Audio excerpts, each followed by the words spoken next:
Hello there, my name's Jamie Robertson. Some people know me as Elf, see me online. By day, I'm a software engineer, but by night, and at my laptop, I'm a world-class football manager. It doesn't matter who you give me. It doesn't matter if it's Wigan. It doesn't matter if it's even Staley, Bridge, Celtic. I am the best manager in the world. None of this Pep Guardiola. None of this naff Sir Alex Ferguson's really good. No, he's not. He has loads of money. It's fine. He didn't start way from the bottom and go all the way to the top like I did, obviously. You don't see that in record books for some reason. I don't know why. So just because I'm obviously really good at the football management, I'm going to call myself Gaffer because that's, a bit of respect, obviously. So I'm just going to talk about a game that's come out of Cereal Box and went into thousands of people's hearts. Now, the game I'm talking about, of course, you might have seen it outside and on the schedules, is Championship Manager 2001-2002. What a game. Terrible box art, but what a game. Just a quick show of hands, who's actually played this game? I hope it's going to be everyone. Oh, it is. It's most people. This is fantastic. So I don't need to explain why this game is so beautiful, but I'm going to anyway, because we need more people to gush about this beauty. So all those people who did put their hands up, I'm going to call you boss, because obviously I'm Gaffer, you're boss. Show a bit of respect between managers. The League Managers Association would really appreciate that, because got to keep. The fourth official never has our back, so why we need to keep each other in the job? Just come on. So some of you might be asking, why out of a cereal box? That's a very weird title. I mean, the game itself didn't come out of a cereal box. You purchased it, I'm sure, or more recently it came out as freeware. But for me, it was sort of a different journey. It was a turvy and twisty journey into this world-class management career that I ended up having. Just to take you back to the year 2001. This game came out in the year 2001, so it must have been a fantastic year. Other games came out, Metal Gear Solid 2, fantastic game. Oh, what a beautiful game. And other things were different in the year 2001. Obviously, it was 17 years ago. 17 years is a very, very long time. And 17 years ago, I was 9 years old. A very, very small wee lad. Probably about this height, I'm not sure. But I also look like that. Now, some people might go, oh, I don't. Especially this picture. You can also see my demon brother. He's got red eyes. I miss the red eyes in old photos. They were great. It made everyone look like a horrible demon from hell. But in this picture, first of all, I've lost function of one of my eyes. That's clearly swelling up. I've probably rubbed some sand in it. I'm wearing a horrible jumper. And also, now I'm not great at biology. I'm not fantastic at biology, but I know how humans are meant to grow. They're sort of meant to grow in a uniform fashion, right? So you start from here, and then you go up uniform. You just slowly expand out, sort of like a balloon. I didn't do that. I instead got giant ears and giant teeth first, which is an unusual way for a human to grow. Clearly, I thought eating is important. I did get quite fat after this, so eating was very important. And hearing is really important. And you can compare my brother's ears, who's 5 years older than me. He's got tiny ears in comparison. I don't know how I managed that. I'm some sort of marvel. So to talk about the actual cereal box itself, this game had a hell of a journey for me because it came out of a Cheerios box. Now, I didn't think I'd be able to find a picture of this, but there's a website dedicated to cereal box art. Someone had time to make that, which is ridiculous. I did spend about 2 hours on it after that, because I was like, this is such a lovely bit of artwork. You can hang them up all over your wall. I don't know who'd do that. But for me, the game came from a cereal box. It came from a box of Cheerios. Cheerios are already great. I mean, they're great on their own, but when they come with a game like this, it was a demo game. And in fact, it had 3 different demos. They had the actual game itself, the quiz, which is a standalone quiz. It's very well made. However, you have to know everything there is to know about 90s football. If you know who the top goal scorer was in 1974 in the English top flight, please tell me, because I don't know. I lose that quiz every time. I was born in the year 1993, so I'm at a bit of a disadvantage, but I still feel like it's brutal. It's so specific. And last but not least, the worst disc, like just objectionably, so it's a tips and tactics disc, which on its own is useless. Because if you have tips and tactics for a game you don't own, what are you meant to do with it? It was just a PDF telling you how to play the game well. I can't play the game. So it was just tactics that you could put into the game and tips in this massive long list. So as a child, I was not very impressed with that, to be honest. But of course, the disc that everyone wanted was the demo game. And because of that, it was difficult to find. You can see that it was see-through. You could see exactly what you were going to get, so people often prioritized. They often made sure they got that demo game, which meant I had to go on a bit of a journey for it. It wasn't as simple as just picking it up off a shelf. You could only find the other two, and they were pointless. So instead, I tasked my dad with this quest. It's quite an underwhelming quest, I'll be honest, to find a free demo disc, but it is a hell of a quest. Because he couldn't just find it. We went to every supermarket and we couldn't find it. However, I had an ace up my sleeve. My dad worked for a supermarket. And what do supermarkets sell? Cheerios. Cheerios can be found in a supermarket. My dad can be found at a supermarket at a certain time. He does night shift. He stocks the shelves. Bingo. One problem, he doesn't stock cereals. It's going to be suspicious if he starts touching the cereals. So, to protect his identity, of course, I'm going to say that he worked for Dansko. Because, obviously, I've also forgot that I had to put my face in there. That's unusual. I didn't actually remember that. But, obviously, that's an anonymous supermarket. No, we don't know where that is. And at Dansko, he used to fill night shift. And he used to do wines and alcohol.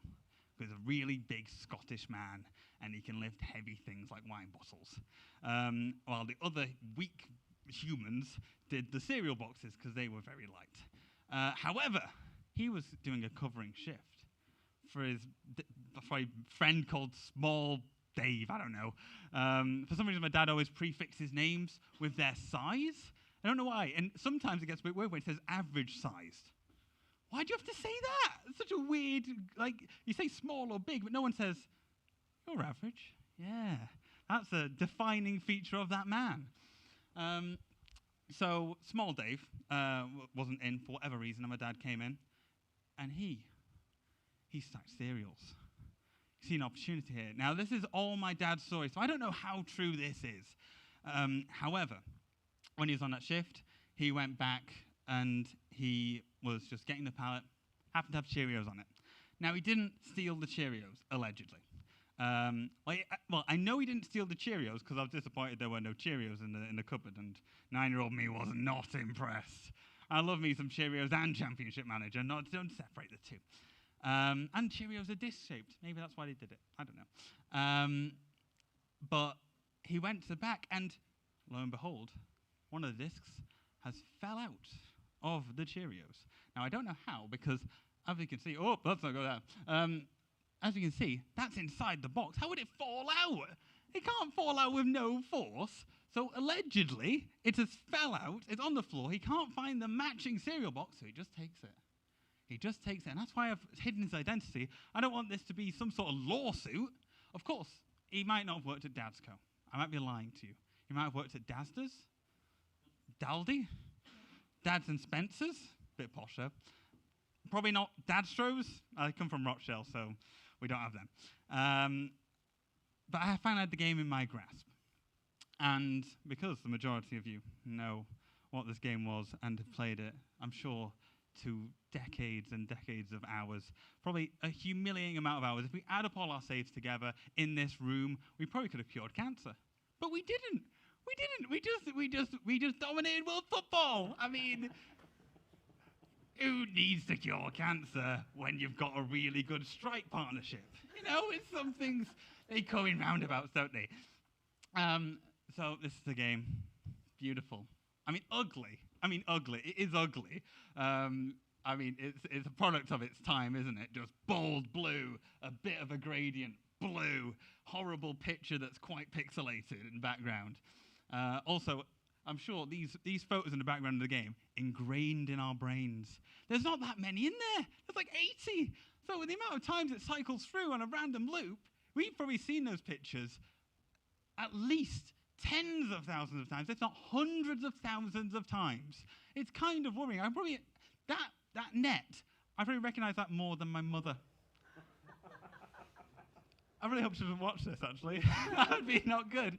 Don't want Mum. Sorry, Mum. But she can dye her hair. This stays the same. She ages. I mean, don't tell her that. But yeah, this never changes. One thing I love about this game. So this is obviously initially when you boot up. I've got the cheating team, which is Leeds. Leeds are so good. They give you 40 million at the start. And then you've also got Rio Ferdinand, Harry Kewell, Robbie Keane. It just keeps going and going. And Mark Viduka. But you don't play him because he's a bit old. Alan Smith. He's not injury prone in the game, so you just play him instead. So I'm playing as Leeds in this demo game, and one of my favorite things. So obviously I was a 9-year-old child when I started this game. I love the fact that at the start, it just says, board want the title. No tutorial. No instructions. I have no idea what I've put myself in for. I'm a 9-year-old child. I don't know what this is. I don't know what to do next. There's no tutorial saying, oh, press continue game, don't worry, just keep going. Or, yeah, make a transfer, you've got loads of money. It doesn't say that. It just says, board want title. It's like, all right, now I'm a terrified 9-year-old instead of a whimsical 9-year-old. But I was also stuffing my face full of Milky Ways. I had to use my teeth, you know. So that's one of the things I love about the game. And then my favorite next thing, now some people are looking at this list. I can see you mouth-watering over some of these names. These are part of your family now. You might be looking at Kim Karlstrom. You might be looking at Cherno Samba. What a man. What a legend. You might be looking at Mike Duff. Mike Duff. Oh, I've got some stories about Mike Duff in the past. And you're going to be thinking, these are one of a kind. You know exactly what they've done for you in the past. You know that Tom Madeira scored that hat-trick in one of the finals. You know that Abgar Barsam, that free-roaming delight, he dribbled past 3 people and scored from 30 yards out. These people are one of a kind. And the great thing about the game is that the fact that you can go to Leeds United as a completely unknown. No one knows who you are. You go in there, you sell all the star players, because who really needs Harry Kewell? I don't have a left winger.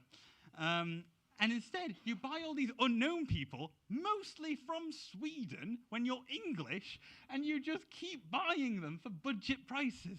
And the board just go, yeah, I mean, we're making profit. You end up somehow starting with 40 million budget, then at the end you have 80 million, a totally different team, and probably the whole national Swedish team are probably there. And then you end up dominating world football. It's beautiful. It's absolutely beautiful. Now I'm going to talk about the stupid things about the game. What?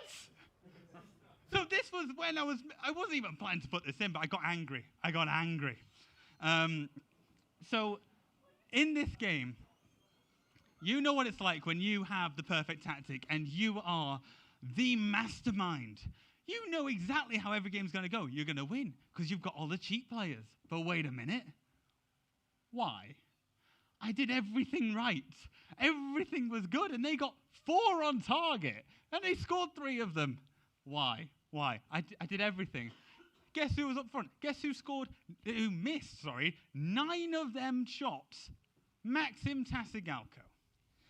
Now that man is meant to be the most prolific striker ever to dominate world football. Lionel Messi ain't got nothing. Cristiano Ronaldo, with his weird hair-pulling ways at the moment, he's got nothing on Maxim Tasigalko.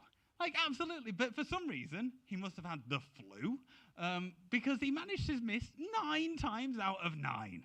I don't know what the bloke was doing.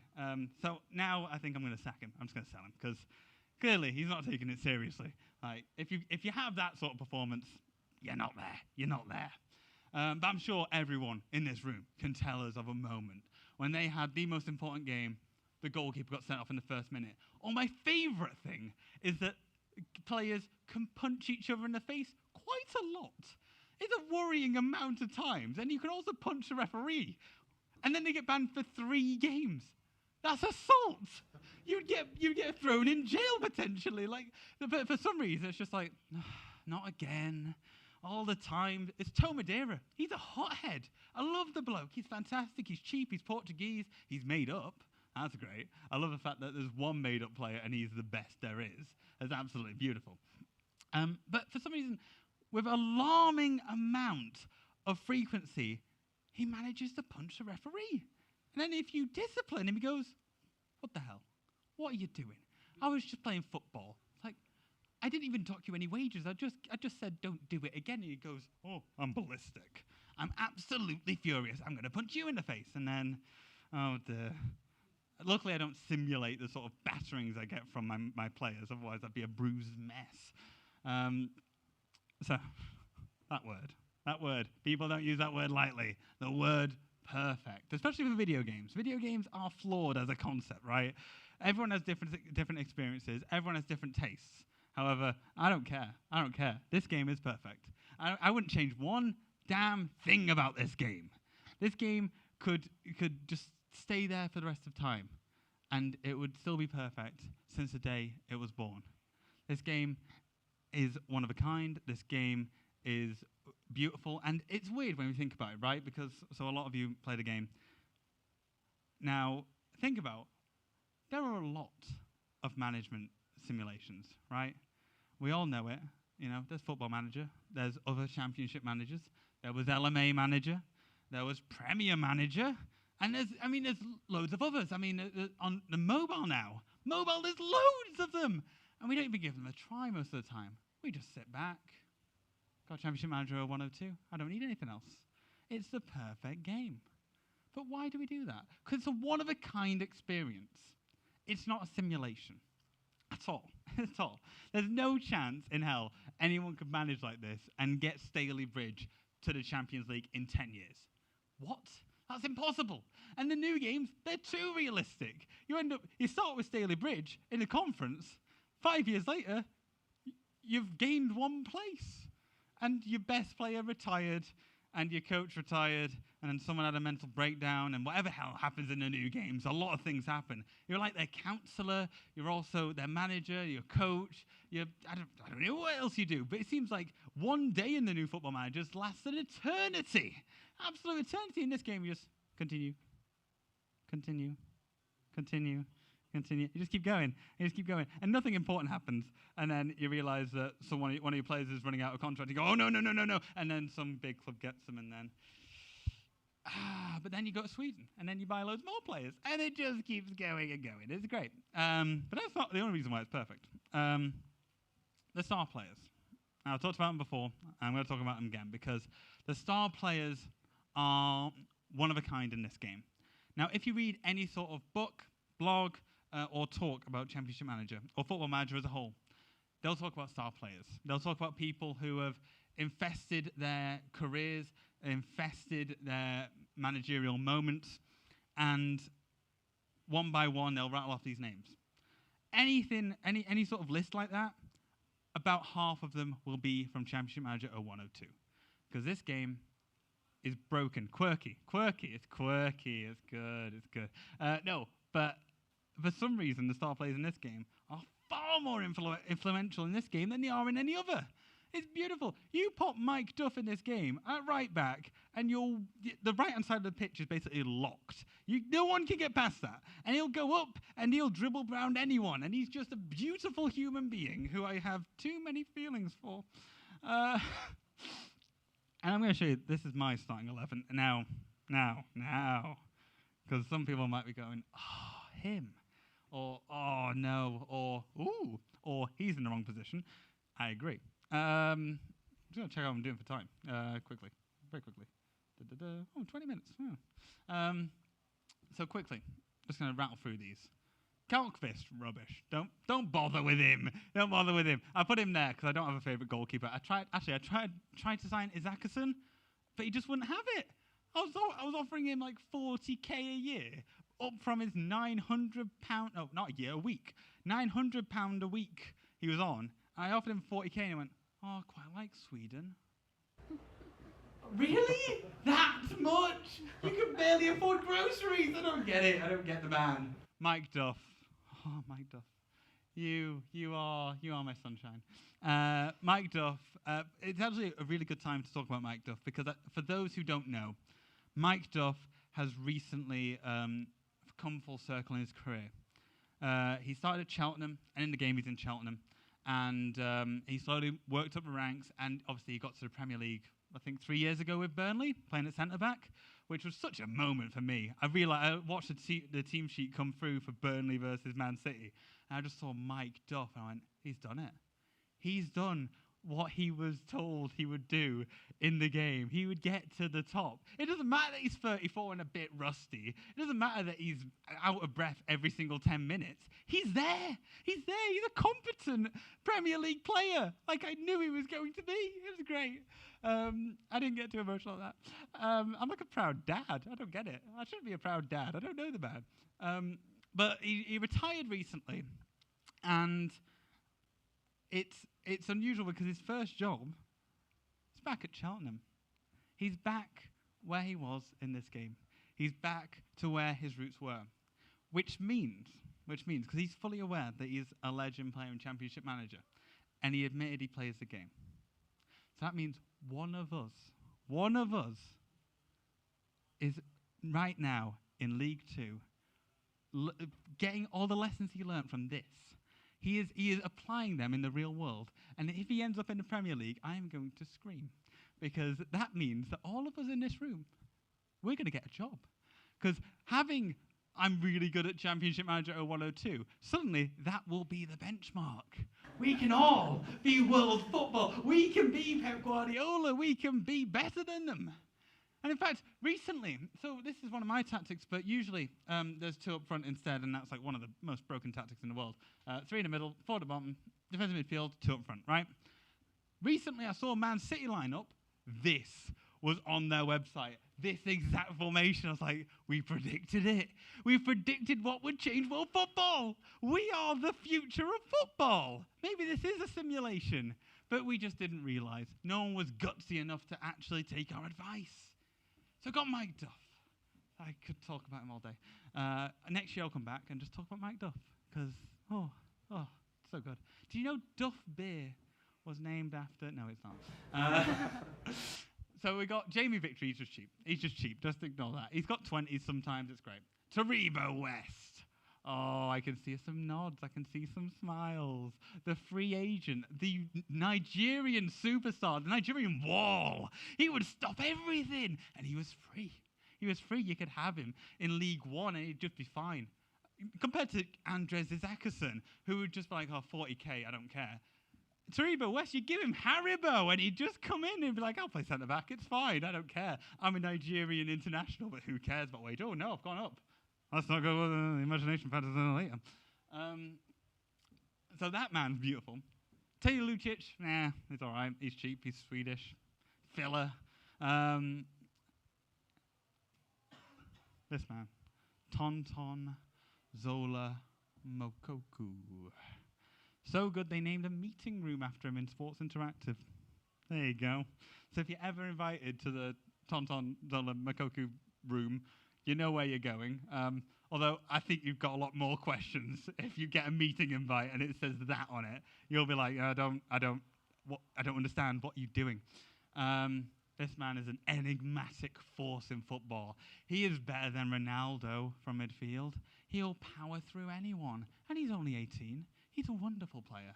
Although, I mean, he's a bit inconsistent for my liking. I'll be honest. I'm not his biggest fan. But I know he holds deep in some people's hearts. Ibrahim Said, the Egyptian wall. He should be, instead of Taylor Lucic, it should have been Said there, I'll be honest.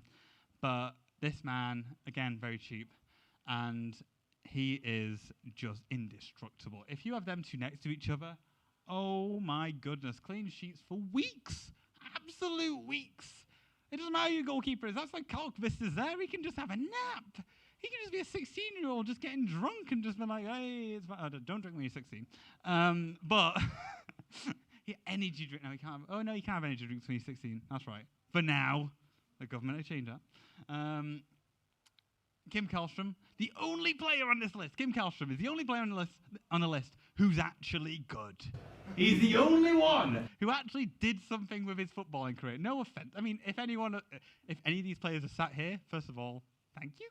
And second of all, I'm sure you've had plenty of good careers, but this man was in the Champions League multiple times, and obviously in the game, he's a world-class, world-changing midfielder.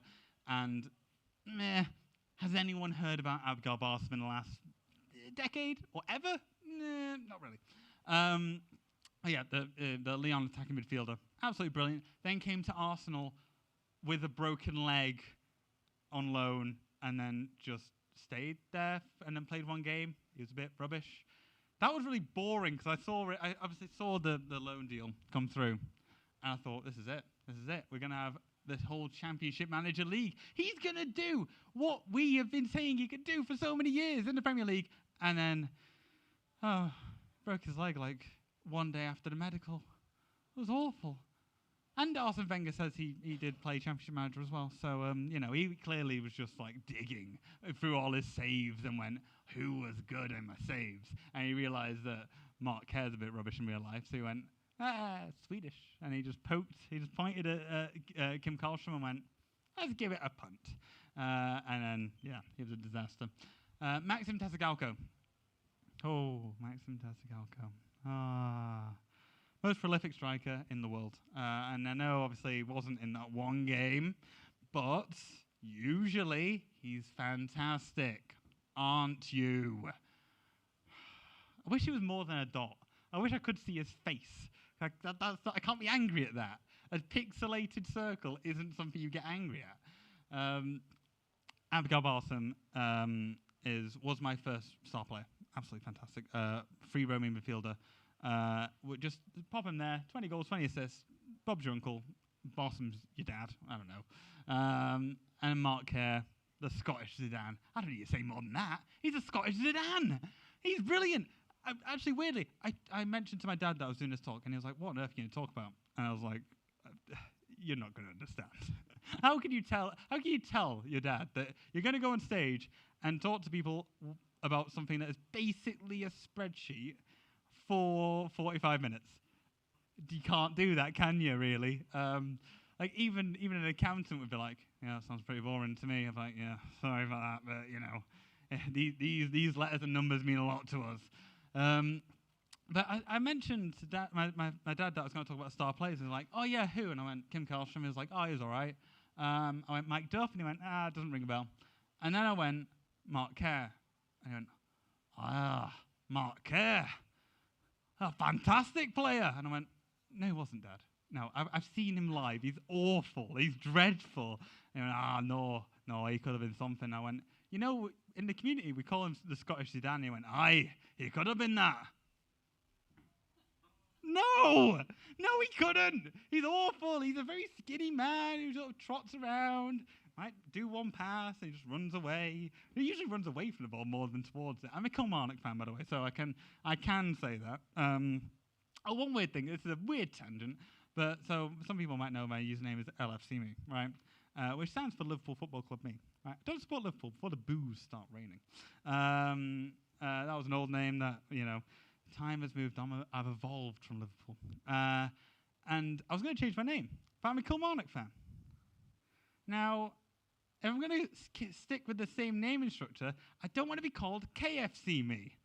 Because something else rather than Kilmarnock comes to your brain, doesn't it? You think I'm just sat there eating chicken, but really I'm just cheering on Chris Boyd, who eats a lot of chicken. It's a very different thing. He's a very tubby man. Very talented, but very tubby. I hope he doesn't watch it. I love the man. I've seen him in a hotel drinking a lot. He drank a lot that day. He had a match like in 2 days, and he just didn't care. He was just going, yeah, it's lovely. He scored a hat-trick. I mean, I can't blame him. I'm going to go with his ways and just have an important meeting. Drink loads. Doesn't matter. And one last one, because we're not going to go through the whole bench, because that would be ridiculous. Cherno Samba. Going to talk about Cherno Samba. 16-year-old striker. Wonderful player. Now, Cherno Samba was a key component of my Wigan career. That was what I did straight after I was in university, and I thought I'm going to do a mega career. Oh, no, present. Don't look at the spoilers. But with Cherno Samba, he was a key component. Now, I don't know if anyone else did this, and this is a confession, right? And this is a deep, dark secret. So I was at university, I was in the first year, and I was getting pretty into the game. And he was so important to every single thing I did. Now, has anyone ever got a bit too involved with this game? Just a little bit. Just enough where you go, maybe that was a bit too excessive, but it felt good. It felt a bit too good. So this man, he'd often score braces. He scored hat tricks.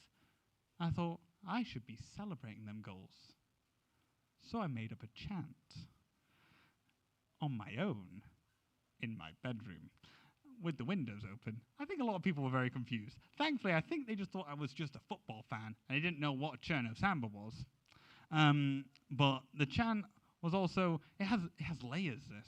So at the time as well, I was going back into wrestling. And wrestling has theme tunes. And some of them, a lot of them are quite catchy. Now this one, it was a banger. It was Fandango's theme. And again, layers.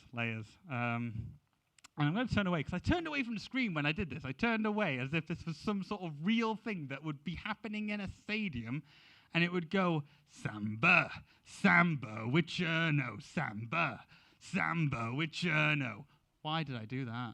Why on earth would anyone do some weird dance, not even looking at their screen? I'm still playing the game at this point. Anything could be happening. People could be sent off. The whole team could be getting injured. I'm turning away from the screen and starting dancing and chanting.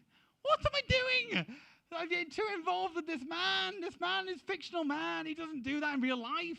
He's a journeyman. He's been all over the place. He's not that good in real life. Yeah, I'm chanting about him in this virtual life on my own in my bedroom at probably 11 p.m. while my neighbors are going, this bloke keeps going on.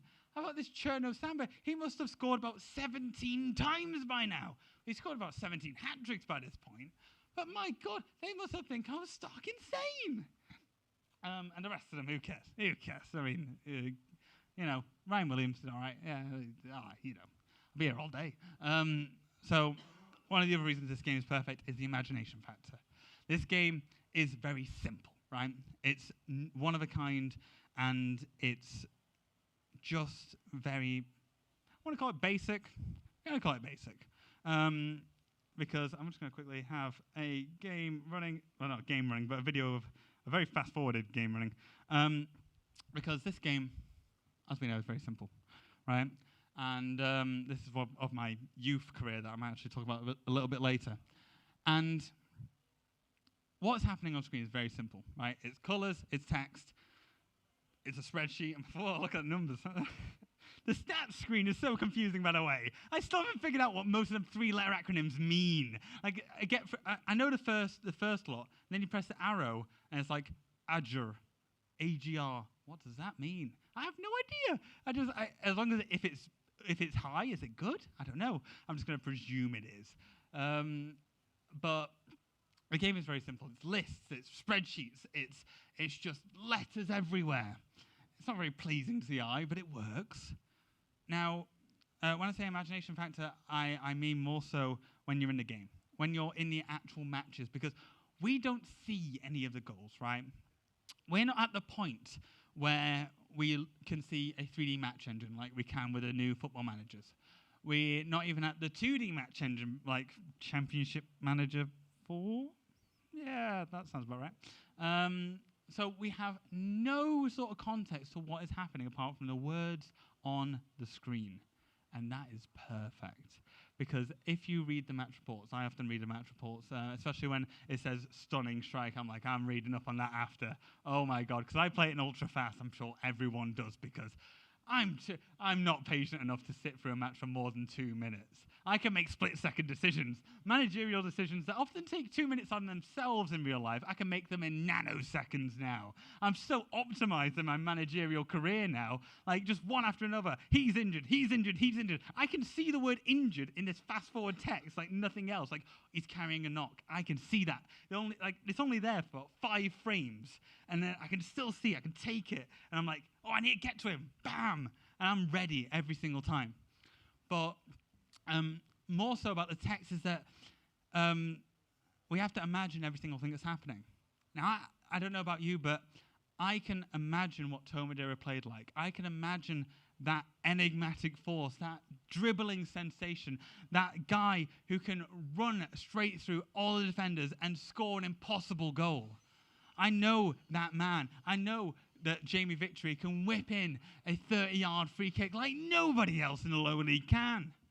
It's unlike anything. I mean, when I was a kid, I used to go back into the back garden, and I used to try and replicate these goals just based on what was in the match report, which is nuts because it's not real. I used to try and pretend to cross to myself. Crossing to yourself is really difficult. Like, I used to try and cross it against a brick wall. It'd come back, and I used to try and head it in. It worked about one time in 7,000 times at that one time.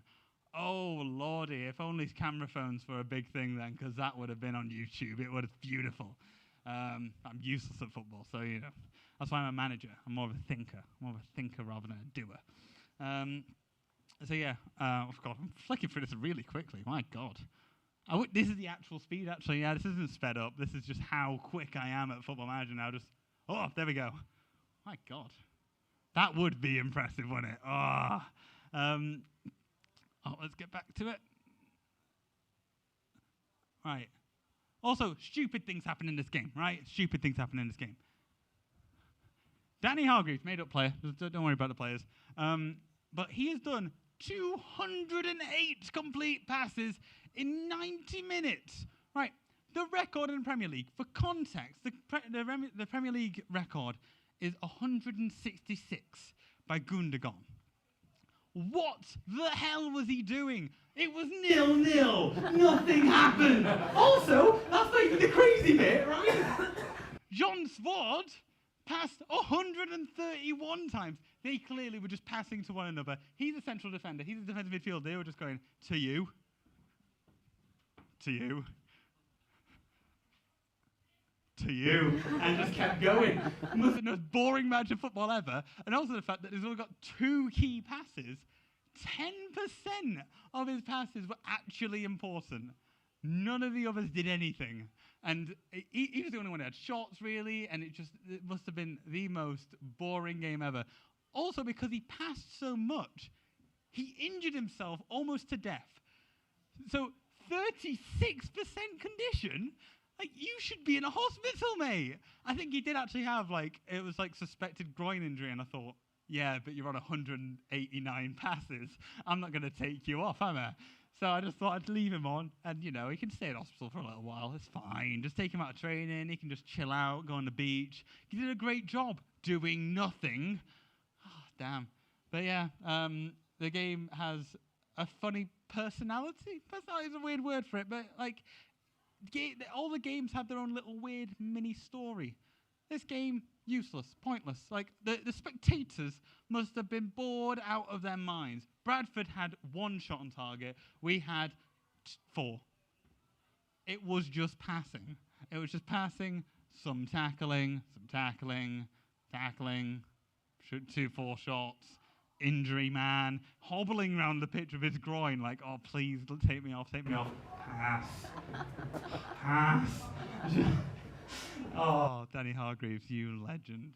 He's up there somewhere, that regen player. I can't wait for the year. I think this is what I did was I went on holiday in the game. I don't know if anyone's pressed holiday mode. It's very exciting. The game plays itself. It's so good. And you can tell them what not to do and what to do. So you're like, don't buy players and don't sell players. And they never re-sign contracts. So the team just slowly descends.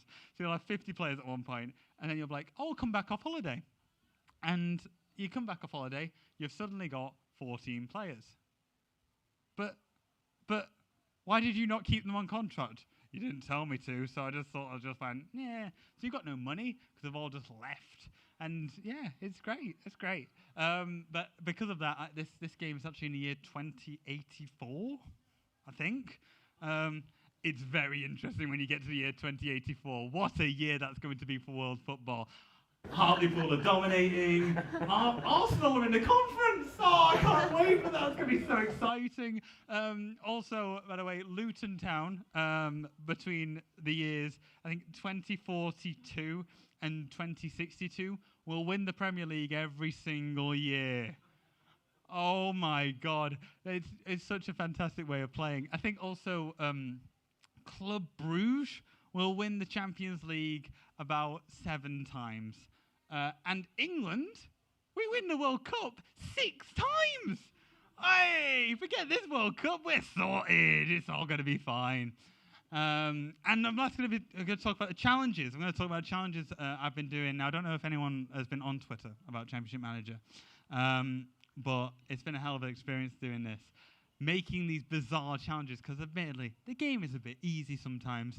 And as I say, you can sort of roll through the game with tactics that you know are going to win with players you always play. So what I did was I took a youth team. Oh, well, I didn't take a youth team. I took a Scarborough, who were in the conference. And I got rid of, sold every single player that I could. And the ones I couldn't, I sort of just left them there and couldn't play them. And every other player had to come from the youth scout or the academy. No other way. You cannot find players by yourself. You cannot do anything of the sort. You have to just go through the youth scout, which means it's a lottery of players. It's beautiful. You want an attacking midfielder? Tough. You're going to get defenders, central defenders, constantly. Or you're going to get left wingers, and you're not going to use left wingers. It's amazing. So it was a fantastic sort of thing to do for me, because like I ended up getting Scarborough to the Champions League final in 13 years, which was superb, and he won, just to clarify. FC Cologne, rubbish, just 2-0. It was a very easy match. We dominated. And then the year after, because I thought, there's more to do. There's more to do in world football. Won the Premier League. And it was unbelievable. We dominated. We won with like 4 games to go. Man United, atrocious. They've got so much money. They can actually buy players. I could just buy coaches and scouts. They can't play football. And the weird thing about this whole experience was that every single player had a personality, even though they weren't real. None of these players were real. So I can tell you off the bat, Kenny Collins, fantastic defensive midfielder. Doesn't matter that it's an attacking midfielder. He is amazing. He'll get 14 tackles in every single game. Ray Riley, he's a bizarre player who's got terrible stats. Only 1 is above 10. So he shouldn't be playing in the Champions League final and scoring, should he? But he does. He does. He defies all the odds. And every single one of these players ended up with a personality. It's beautiful. It's beautiful. So I recommend 100% that every single person tries to do this youth challenge. I mean, obviously, do whatever you want. If you just want to dominate and dominate and dominate, you do it, because hell, it's fun. It's fun. But what time are we on? 5 minutes. 5 minutes gives me enough time to play the game. So, let's see if I can win through this. There's a Pikachu. So, this is going to be a familiar sight to most of you. I'm going, is that big enough? Is that big enough for everyone? Is that good? Do we risk full screen? It's a very unstable game. So, obviously, we all know what happened this summer. England were in the World Cup, right? And we did pretty good. It was a pretty gutsy performance, right? Gareth Southgate with his waistcoat did all right. And we got pretty far. There was a few ifs and buts elsewhere, but I'm going to make up for it. The year is 2018 in the game. England are the team in the final against Holland. I don't know why. We're in Montevideo? I don't know how you say that. Montevideo? I don't know. I think it's Brazil. I think we're in Brazil or Ecuador. Somewhere South American. Thank you. Uruguay. That's what I said. Genius. I wish I had something to throw at you as a reward, because that was amazing knowledge. So we're going to play a live World Cup final. Now, none of the players. I'm playing. Oh, it's called Man City still. But I'm playing the actual tactics from the World Cup final because, well, ish. And there's two players that are real in this. Cherno Samba, Gareth Barry. So there was a story about this. My first choice left back, who was a regen, he just got injured. It was like a 2-month injury. It's terrible. So sadly, I had to replace him. And I couldn't. There was no left backs. All the left backs were rubbish. And I went, Gareth Barry's there. He's 37. All right, Gareth, come on board. You can be part of the World Cup this year. I mean, he didn't get a chance this time. Did he deserve to be cut? Yes, but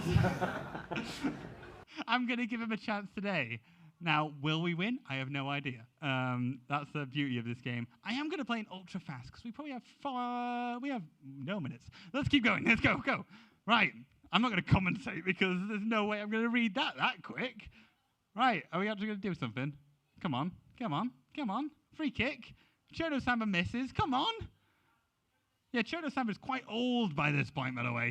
Oh, no. Oh, Verbeek. Oh, no. Of course it was Verbeek. He's made up, isn't he? He's made up. Oh, he's made up. Oh, that's cheating. Don't worry. Free kick. Oh, we didn't get anything. Come on. This is esports, everyone. We've got so many esports things in there. This is esports. For God's sake. I should get on the ESL stage right now. Oh, come on. Oh, no, half-time. How are we doing? Okay, it's a bit unbalanced. We've got a lot of free kicks, and both our passing accuracies are dreadful. This is a scrappy final, ladies and gentlemen. Oh, my God, right. Who am I taking off? Am I taking off anyone? No. Let's just stick with it. They made a change. We didn't. Let's just hope and pray. Come on. No, they've got a corner. Come on, let's get rid of it. Come on. Oh, no. Oh, no. Okay. I'm gonna make some changes. Very rapid changes. Chris Bell, you're a defensive midfielder. I'm gonna take you. I'm gonna bring on Carl Warren. Carl Warren is coming on, ladies and gentlemen. What a player. Colin Harding. It doesn't matter. Wayne Mason's coming on, everyone. Oh, we all love Wayne Mason. And Anthony Byrne is coming on for Mark Evans. Will they feel the burn? Oh, that's a dreadful joke. Oh, no, it looks like they're dominating. We're not going to win the World Cup again! Come on! I know, right? Hey, at least it's not penalties. Well, this is going to be an underwhelming finish. Come on! Do something! Please! Oh, for God's sake! What? Why? How? Who? Sack the manager. Oh, no! Oh. It was Gareth Barry's fault, to be fair. He did fine. It's everyone else's fault. Gareth Barry is the cornerstone of this England team, and I won't have anything bad about him said, okay? That's the end of my talk. England lose the World Cup, no matter what year it is. I did 4 practices of this. We won every time, 3-0. What happened here? I did this with the utmost confidence that we'd perform, but we don't. It doesn't matter. When it comes to the pressure, England never win. And with that, thank you for coming to this talk, and it's been lovely.